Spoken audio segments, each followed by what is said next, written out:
There is a moment when the world stops looking at you as an equal and begins to measure your presence as if it were measuring a threat. That moment is not born from physical strength, nor from shouting, nor from speeches. It emerges when you understand an ancient law. The man who doesn't need to be seen becomes impossible to ignore. Most people walk in a hurry, begging for attention, and by doing so, they give away their own value before even entering the room. A man like that disturbs no one, which is why he is never feared.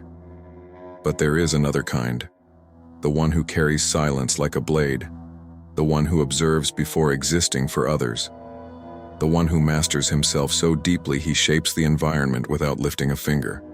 When you understand this invisible mechanic, your presence stops being noticed and starts being calculated. A man's presence does not begin when he arrives. It begins when the environment senses that something has shifted before it even knows what. This is the first law Machiavelli would understand in the modern age. Power is not in what you do, but in the space you occupy without effort. Most men enter a place as if asking permission to exist. Quick movements, eyes searching for confirmation, posture adjusting to someone else's judgment. Every gesture reveals dependence. Every reaction hands over hierarchy. A man who seeks to fit in communicates nothing but silent submission, and the world treats him accordingly. Presence is not appearance, it is psychological density. It is the way you make others reorganize their own behavior without speaking a word. A man with presence alters the room's rhythm. Conversations slow down. Eyes shift. Intentions become cautious, not because he is violent, but because he is unpredictable.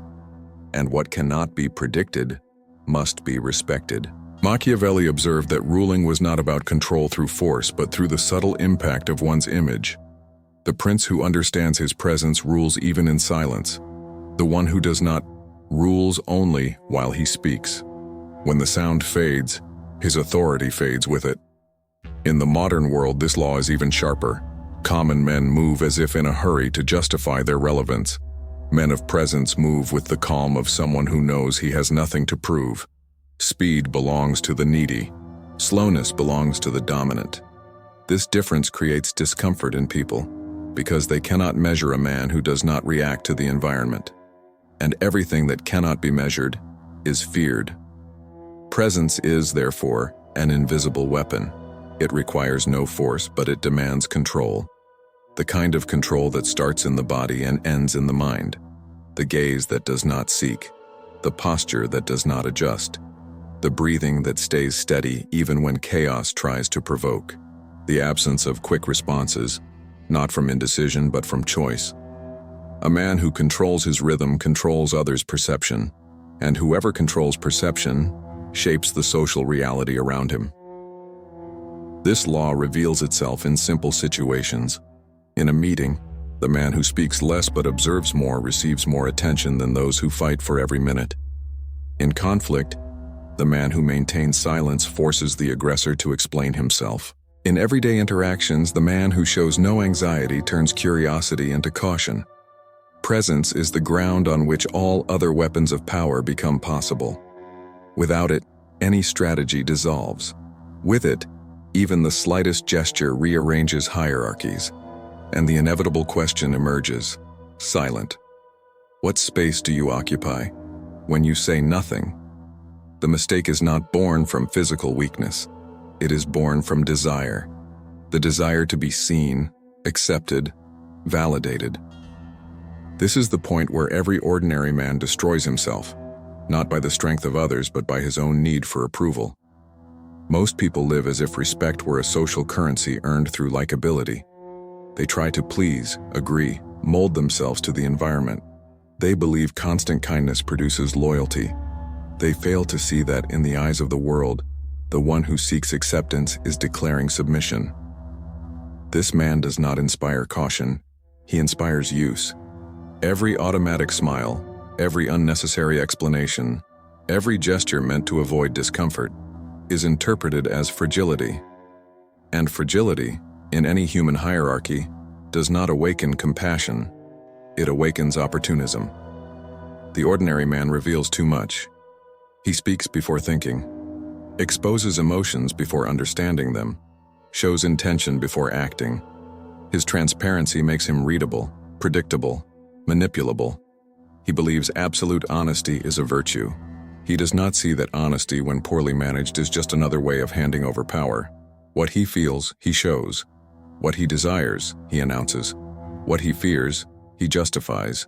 And by doing so, he becomes open territory. The psychology of the social predator is simple. He does not attack the weakest. He attacks the one who reveals himself weak. And revelation is always voluntary. This is why the ordinary man's mistake is so fatal. It is not something the enemy does to him.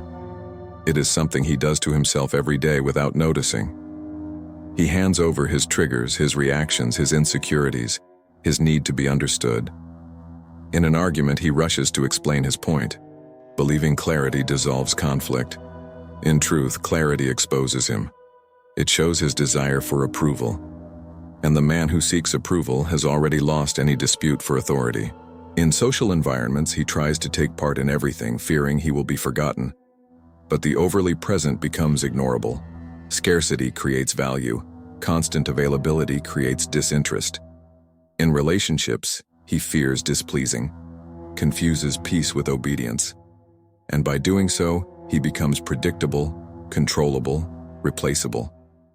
The fatal mistake is this: he reacts to the world instead of forcing the world to react to him. A man like this will never be feared, never respected. At best, he will be tolerated until someone colder occupies the space he failed to protect. The man who wants to be understood becomes fragile. The man who wants to be accepted becomes dependent. The man who wants to be noticed loses the ability to be remembered. The root of the fall is always the same. The need to prove value turns any inner power into sterile silence. And the question that remains is direct, uncomfortable. How many times have you sabotaged yourself just by trying to be seen? The presence that commands respect is not born of chance. It is constructed, cold upon cold, silence upon silence, until the man becomes a cut in the collective perception, discreet, yet impossible to ignore. Common men try to appear strong. Feared men don't appear as anything. They simply occupy space with an invisible intention, structured the way an architect structures an empire. Every gesture calculated, every word reduced to the essential, every movement measured as if time itself worked for them. The first pillar of this architecture is the economy of speech. The powerful man does not waste his voice. When he speaks, each sentence carries weight because it comes after silence. And silence, in human psychology, is worth more than argument. It forces the other to fill the void, and whoever fills the void exposes himself. The second pillar is the aesthetics of coldness. It is not harshness, not arrogance, not aggression. It is the absence of need. Coldness communicates that nothing can drag him emotionally. No provocation shifts his breathing. No opinion rearranges his posture. The body of a cold man becomes an enigma. It says little, gives little, concedes nothing. This destabilizes, because most people are accustomed to extracting information through reactions. When your reactions do not exist, the other loses the map, and without a map, he hesitates. The third pillar is calculated slowness, a rhythm that contradicts the chaos around it. Movements that do not follow the environment's anxiety, but internal command. Slowness makes the world wait, and whoever makes the world wait already governs part of it. Observe any figure that intimidates simply by entering. Nothing about them is exaggerated. No ostentation of strength, no grand gestures. There is contained intention, and that containment creates the sensation of silent danger. The fourth pillar is the creation of a psychological field. When you control your internal space, your gaze, your energy, your rhythm, the environment begins to revolve around you without noticing. People adjust their tone of voice, reconsider their words, measure their gestures. A feared presence reorganizes the behavior of others without issuing commands. That is true authority, the kind that never needs to be declared. Finally, There is the strategy of scarcity. The less you offer, the more the world tries to decipher you. The less you react, the more they attempt to gauge your strength. The less you reveal, the more value they project onto you. Scarcity creates mystery. Mystery creates caution. Caution creates respect.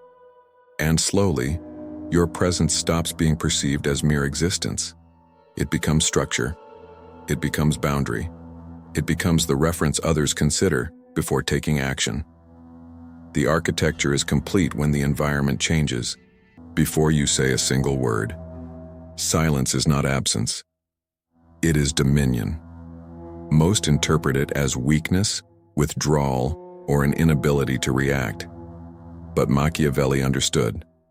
The man who stays silent chooses the terrain of the war, and the one who chooses the terrain has already won half the conflict.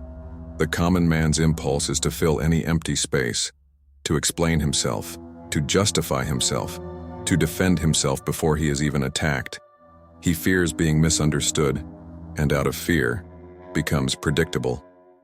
His silence is too uncomfortable to sustain. So he speaks, and by speaking, he hands over ammunition. The strategic man does the opposite. He creates the void, and watches who rushes to fill it. Because what the other reveals in silence says far more than what he would reveal under pressure. Silence forces exposure. The other reveals insecurity, reveals intention, reveals anxiety, reveals guilt. Meanwhile, you remain still, not as someone who hides, but as someone who observes. In arguments, silence disarms. The one who attacks expects resistance. When he receives none, he loses balance. He pushes harder. He talks too much. He tries to provoke, to measure, to extract a reaction. And each failed attempt increases his frustration. Power shifts hands without you moving a muscle. In negotiations, silence is worth more than argument. The offer is placed on the table. The world waits for your response. You offer nothing. The other person's anxiety consumes him. He begins to explain his own proposal, justify terms, soften conditions. He drowns inside his own words. You simply hold the space he cannot hold. In relationships, silence creates invisible boundaries. When you do not react to emotional manipulation, the dynamic reverses. The manipulator depends on your reaction to maintain control. If there is no reaction, there is no control. Silence exposes the performance, and those who live by performance cannot tolerate an audience that stays silent. But the most powerful silence is the one that follows disrespect. The common man rushes to defend his honor. He yells, explains, justifies himself, reveals his wound. The cold man goes quiet, not out of fear but out of sovereignty.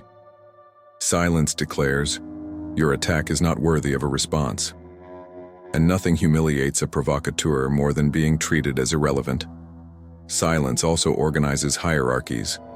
The man who speaks little is interpreted as someone who thinks deeply. The man who reacts little is interpreted as someone who knows more than he shows.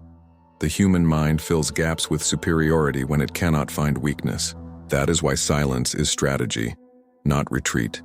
It creates asymmetry. It creates doubt. It creates distance. And distance is the root of all respect. The final question is inevitable. When you go silent, does the world fear you or forget you? Coldness is not the absence of emotion. It is absolute dominion over it. It is the ability to feel, process, and decide, without allowing the world to detect a single fluctuation. That is why it intimidates. Because no man fears what he understands, but all men fear what they cannot measure. Most confuse coldness with aggression or arrogance. But true coldness is silent, contained, immaculate. It doesn't need to raise its voice, tense its muscles, or threaten. The boundary is established through posture, not speech. The ordinary man reacts to everything. If provoked, he explodes. If ignored, he begs. If confronted, he explains. He doesn't realize that each emotional response reinforces the perception that he can be guided. And anything that can be guided can be dominated. The cold man operates on the opposite extreme. His response is minimal. His face remains steady. His gaze doesn't search, doesn't dodge, doesn't plead. He observes like someone deciding whether it is worth granting attention. And this silent decision wounds another man's ego more than any insult could. Coldness creates invisible boundaries because it establishes asymmetry. The other realizes he has no access to your interior, realizes he cannot provoke a reaction, realizes his emotional power does not work on you. This recognition generates discomfort, and discomfort generates respect. In confrontations, coldness breaks expectations. Every aggressor anticipates emotional resistance. When it doesn't come, he loses his center. His force dissolves in the absence of response. He raises his voice, raises his gestures, raises his intensity. But the more he escalates, the more obvious his insecurity becomes. Coldness exposes him. In the workplace, coldness rearranges hierarchies. While others compete to be seen, the cold man does not compete for space. He defines it. He is not in a hurry. He does not interrupt. He does not try to impress. This strategic calm forces others to measure their words when speaking to him, not out of fear, but out of instinctive caution. The absence of anxiety always resembles superiority. In relationships, coldness prevents manipulation. Those who attempt to control through emotion depend on your reaction to validate their strategy. If your reaction does not exist, the manipulation collapses. A manipulator needs a spark. Coldness is stone. The physical dimension is also part of the weapon. The low breath, the slow movement, the steady voice. Every detail communicates. Nothing here is out of control. And when the other realizes he cannot shake you, you occupy the superior position without needing to claim it. True coldness is not hostility, it is distance, and distance is interpretation. The other understands without you saying a word, where his space ends and yours begins. In the end, coldness creates an absolute silent boundary. I do not react the way you expect, and that alone is power enough. The most efficient form of power is not the one that reveals itself. It's the one that insinuates. Implicit threat needs no violence, no raised voice, no direct confrontation. It lives inside perception. And perception, when properly manipulated, subjugates even those who believe themselves strong. Machiavelli understood that the man who announces his power loses it. The one who suggests it multiplies it. Implicit threat is born from uncertainty, from the doubt of how far you might go, from the silence that reveals no intention yet offers no safety. Most people try to protect themselves through explanation. They want to make it clear they are not weak. They want to display strength. They want to prove they won't be disrespected, and by doing so, they become transparent, predictable, harmless.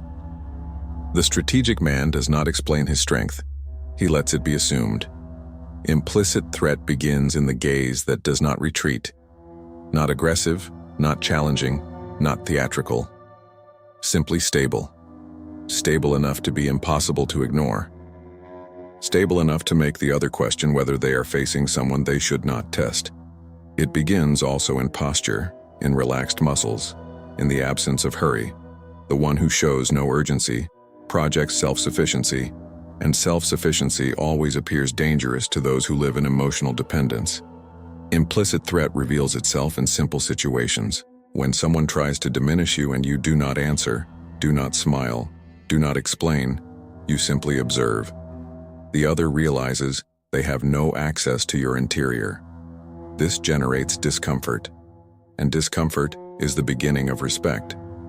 When someone tries to provoke you and you remain unchanged, the provocation loses its purpose. The provocateur loses control. They expected a reaction. What they receive is silence, and silence returns to them their own ridiculousness. In leadership, implicit threat is a central weapon. The leader who threatens openly is insecure. The leader who maintains silent boundaries is the one who truly disciplines.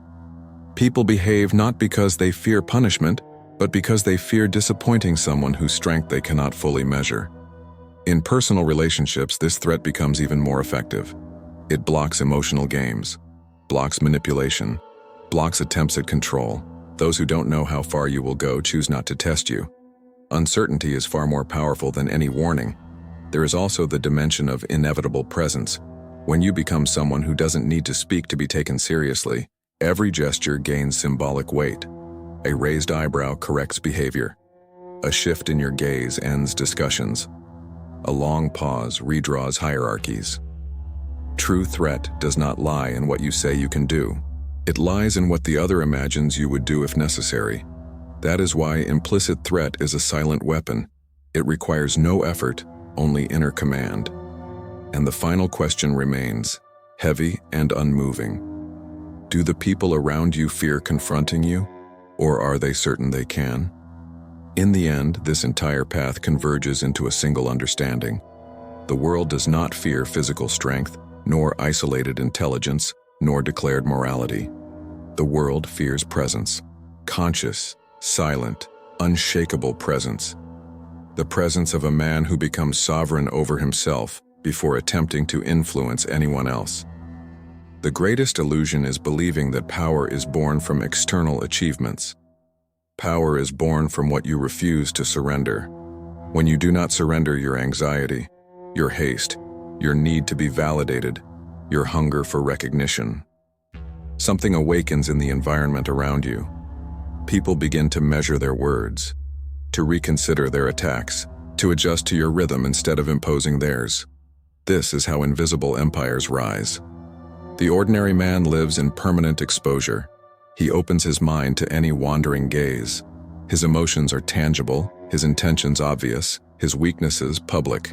Thus, he becomes easy terrain for manipulation, psychological games, subtle humiliations. Not because he is weak, but because he is readable. The man who ascends to internal control disappears from the target. Not because he hides, but because he becomes impossible to interpret. And what cannot be interpreted cannot be controlled. This is the true terror of presence. It returns to the other their own chaos. Silence forces exposure. Coldness forces boundaries. Slowness forces caution. Implicit threat forces respect. None of these weapons require effort. They require awareness. Awareness of one's own value. Awareness of one's rhythm. Awareness of one's internal territory where no external voice holds authority. When this state is reached, there is no need to prove anything. You do not ask for space. Space organizes itself around you. You do not chase attention. Attention becomes a consequence. You do not demand respect. Respect emerges as instinct. But every truth of power carries a cost. You become alone. Not lonely, alone. Because few can endure the presence of a man who does not need them. Few can look at someone who cannot be shaken by praise nor diminished by attack. Few can face the clarity you carry, because it exposes what they themselves avoid confronting. The feared presence is not a privilege. It is a choice, a daily practice, a constant vigilance, a refusal of impulse, a mastery of body, voice, emotion, and time. It is the cutting away of everything that makes you predictable. It is approaching the world with intention and distance at the same time. The combination that destroys others' ability to read you while preserving your ability to read them. In the end, you do not need to be loved, followed, celebrated, or understood. You only need to be impossible to dominate. And the reflection that remains, silent, uncomfortable, inevitable, is this. Do you truly want to be respected or merely noticed? Because the man who seeks to be noticed will always be watched. But the man who understands the power of his own presence will be feared.